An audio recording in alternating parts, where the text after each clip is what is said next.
Happy Tuesday, everyone. I'm so excited to be joining you for today's Craftin' event. Let me know when you jump on, say hi so that I know that I'm not alone. And for those of you that don't know me, I am Susan Budge. I am the CEO and co-founder here at Kiwi Lane. And so, of course, I always look forward to when I am able to just play, to create a little bit and to share with you guys some ideas that I have, of course, with our Craftin' events that we have. So I'm not sure how many of you guys are card makers, but let me know in the comments. As I have previously shared, of course, I feel like my first love as far as paper crafting and creative expression was scrapbooking. But of course, when we dived into the Play to Create philosophy and simplifying the creative process for scrapbooking, it didn't take us long to realize that, of course, the same thought process can be used for card making and for other avenues that we're exploring. But just really taking a look and saying, how can we simplify the creative process? And so because of that, I was able to become a card maker, something that I always kind of previously struggled with, but because of the designer templates specifically geared towards card making, I was able to adapt and become both. And so I now am labeled as a card maker, scrapbooker. I love card making. I have grown a huge passion for it over the years. Now, with that said, I'm not going to be talking necessarily about card making, although I was just thinking I should grab, a couple signs. So all the time, I always just like to give this little pitch or whatever you want to call it, because a lot of scrapbookers always feel the same way I did. I feel like where I'm like, I'm not a card maker, or vice versa. Sometimes people that are card makers are not scrapbookers, and that's okay, because usually if that's the case, it's usually, one, you just aren't interested in the scrapbooking with the pictures or the canvas is bigger. But I promise, if it is the other way and you are a scrapbooker but don't see yourself as a card maker, then you already have scraps of paper. Every time you finish a layout, you always have scraps of paper left over that are so easily designed into a card. Most likely, even if you have Kiwi Lane designer templates that you use on your scrapbooking pages, can be used on a card. So I always like to point that out. All of these are just cards that I make often from after I finish a layout. But today's idea I wanted to share with you guys was I was getting prepped to send out a few cards. So a year ago or so, I made a personal challenge because I saw my stash of cards piling up. This is pretty good, but my stash of cards piling up. And of course, the beauty of cards is that they go out and they spread a positive message, that they, build connection between you and the receiver, and they really do brighten the world. So I always encourage all of us to not just create cards, but also to send them out to the world to do what cards do best, and that is to brighten the world. And anyways, so I was getting ready to send out some cards because I've missed January and February. So it's been crazy. I'm sure you guys can relate. So I'm kind of catching up a little bit here. I have a few in my stash, and then I was looking at my envelopes thinking, what if I'd dress those up? And for the most part, I have an envelope. I know someone's going to mention this, so I'm going to mention it first. The envelope thing that you can make, like the cutter thing that you can make envelopes out of your paper stash, like cardstock and stuff, which is super handy. But for the most part, I just use these basic envelopes. They got the seal on them because I don't like to lick envelopes. Blah. No, thank you. And they're 5 1/4 or 5 3/4 by 6 1/2 is what I personally like to use for my traditional card sizes of 5 1/2 inch wides. Now, again, I won't go into much detail, but if you want to check out how our cards are designed, they're usually designed around that factor. But these are the envelopes that I use. And so yeah, they're just basic white envelopes, right? But we have doodling pins, we have scraps of paper that we can dress up these envelopes. So that I just kept it really simple. But here's my overall tip that I wanted to share with you guys that I had a lot of fun doing. Like I said, they were just sitting on my table and I thought, I'm kind of dress that up, and then I had to, of course, share it with you guys. But all I did was utilize the doodle sheets. Then, of course, again, we've used these on bullet journaling, scrapbooking. You can use them inside your card making, but now you can also use them just to doodle on some envelopes. And for any of you guys that might actually have really good handwriting, I've seen pretty impressive doodling, but for the most part, I cover their names. I haven't put the rest of the dress on, but avoid the washi paper. Just ignore that for a moment. But you know, you can add this little bracket. Again, little sweet little doodles in between the senders or to the person that you're sending their address. My address, of course, goes up here, and you can add little doodles again, and then you'll have your stamp here. In this case, I thought I want a little color to this envelope because I love color, I love pattern. I thought, hey, let's brighten it up a little bit more to make it special or to stand out a little bit more than the bills, right? The junk mail. Let's make this really special and stand out in the mailbox. So I just simply did a really basic covering here on the flip of the envelope, and you can make it match the inside of your card.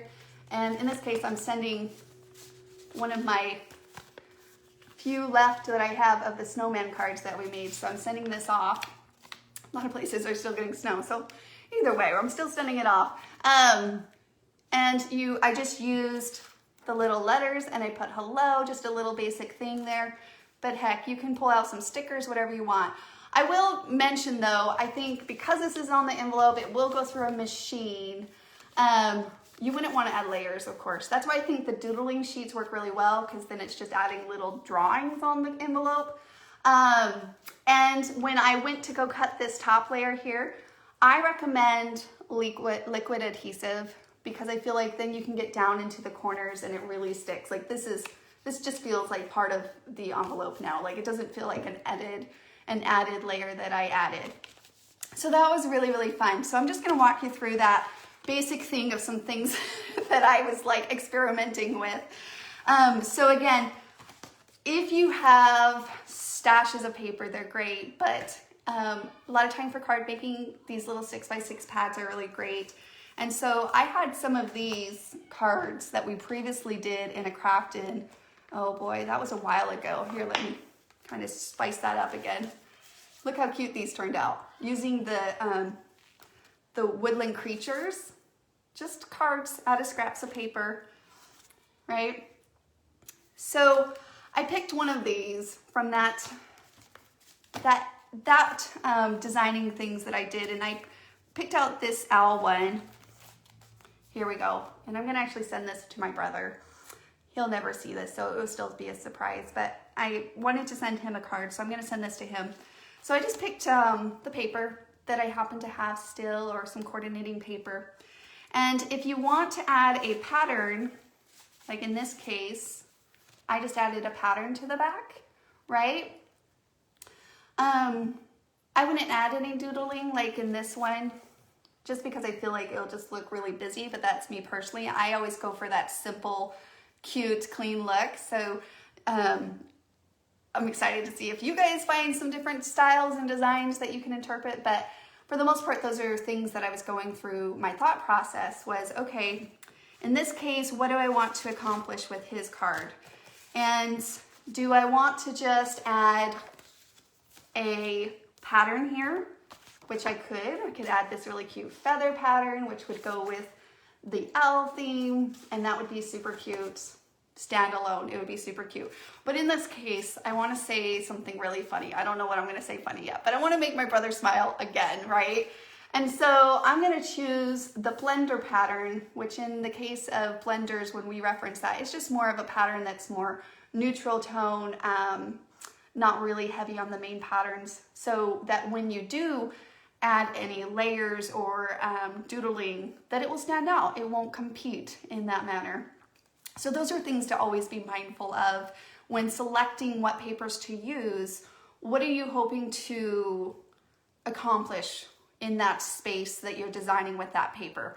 This is true for card making or scrapbooking, but when you're going to select a pattern paper, being selective on that type of pattern paper. So we have patterns that are really busy and themey and blenders. Anyways, squirrel, squirrel. But I just wanted to point that out. So if you love to add the little message, then keep in mind maybe, like this case, like something that you can actually see that on. So all I did, this is a really DIY step process, but I felt like it was worth expressing. I layered it up, or I laid it behind the flap of my envelope to get a basic tracing of the space that I needed. Once I have that piece cut out, that's when you can start playing with it. Well, that's how I did it. So in this case, I told you guys that I like to use a little bit bigger envelopes. So I use the 6.5 ones. And in this case, the paper is barely 6 inches. It's a little over because of this extra added piece right here that attaches in the book. But, so what I'm gonna do is I'm just gonna leave my paper so that it's kind of hanging over on this side. I'm gonna trace that in, right? So I'm gonna trace that. Kind of give you a visual here. So I just traced a line there, and then I'm gonna slide the paper over so that I can get my other side. And then I'm just gonna trace that. And you could do a mark where the end of the flap ends, like the sizing of it, and then just do a straight cut paper trimmer, like a cut with your paper trimmer, and then slice that little angle down. In this case, what I'm gonna do is where my mark is, because I do want a little white edge, I'm gonna go in where my mark is, I'm gonna go inwards about 1/4, right? You guys with me? Okay. So this is the regular space, but I want it to be a little bit inside so that it's more like an inner mat. And so I'm just gonna quickly take my paper trimmer, trim that up to that size as far as the width. And then I just simply, it's really not complex, but I'm just gonna simply just clean up those edges. Of course, like everything, I would ink this thing, and then I would take my doodle sheets and doodle whatever I want on it. You can have a lot of fun, but this will fit right here onto the flap. And again, I recommend liquid adhesive, like really get that onto the corner so that it doesn't pop up. Oh, I had it upside down, which I will also note, make sure that you do it right. So like line it back up, and then make sure that you actually doodle on it the right way depending on what the style of your flap looks like. I'll show you a oops of mine. So learn from me. Where did it go? It's in one of these upside down oops. Oh, well, it's this one, the one that I haven't attached yet. So let me show you. See, it technically doesn't go that way, which is the way you would read it.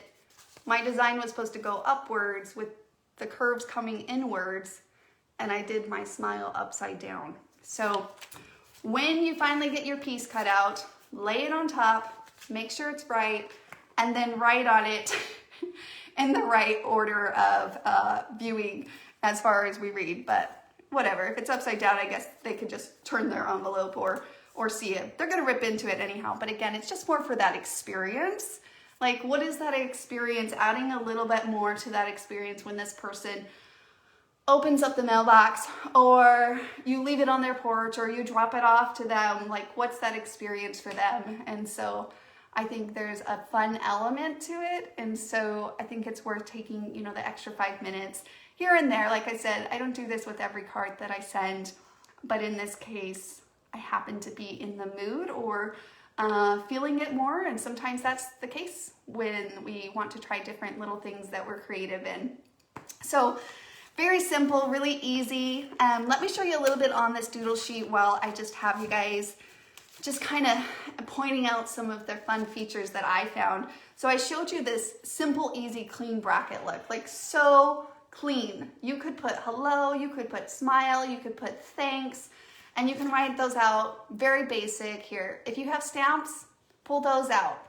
If you haven't used them in a while, dust them off, use them. It's a fun little alternative way to just kind of add a little bit of touch of creative expression for those that you're sending it to. I thought this was really fun. I tried it out. Well, I already wrote her name here, but so on mine, I thought, oh, what if I doodled the banner, this little banner here, and then put the name in there? I think that would have been cute for both of the names, just to kind of have like a label, a little label doodled on. I think that would have been cute. But also this little push pin, just right next to the name, I thought that would be cute too. I'm also hoping that it brings the post workers a smile. Maybe when they're sending and moving these papers around, maybe they don't stop and look at them really, but at least when they're putting it into the mailbox, they might be like, oh, how fun, how cute, and see that, and maybe spark a little bit of creativity in them, maybe a little bit of inspiration in them as well, or just a little bit of a smile, even if all it was just a, oh, that's fun kind of thing. Wow, you know. So yeah, so that was a lot of fun. Let me show you a couple more. Oh, this was really great. I got my sister's Emily on my name. She's getting one. Emily, if you see this, you're getting a card. But I wanted to keep her name in there. Again, I just took the washi tape, ignore it. It's purely for covering the addresses that I already wrote on there for privacy. But the little @ and then of course your name and address. And then up here, these little smiley faces.